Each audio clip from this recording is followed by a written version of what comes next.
Hi, today I'm going to be doing a little test of the Sony Metal SR blank cassette.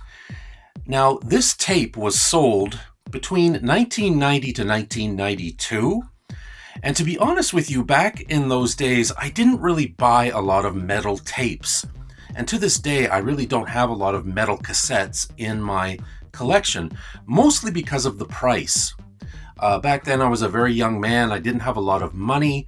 I only had a part-time job, and I used to find that metal cassettes were a good $2 or $3 more expensive than your chrome tapes. So I would usually stick to chrome.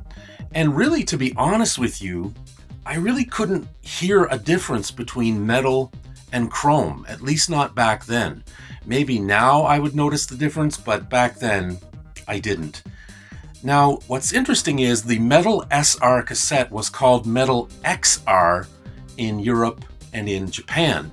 Now, I've read a lot of comments online about this tape, people giving their opinion about the Sony Metal SR. I've seen a lot of people mention that it was a metal cassette that wasn't quite on the same level as the metal cassettes that were sold by TDK or Maxell.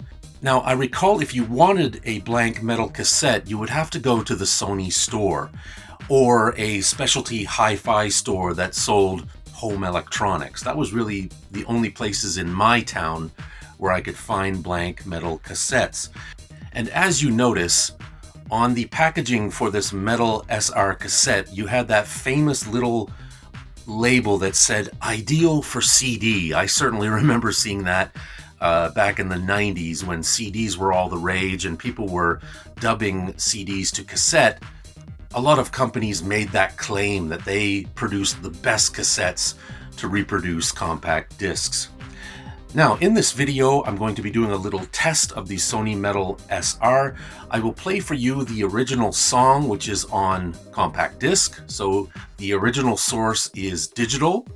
I'm going to dub that to the Sony Metal SR, and then you'll be able to hear how it sounds on the Metal SR cassette. So you'll be able to do a comparison of the original source on CD and the copy on the Sony Metal SR. So let's have a listen.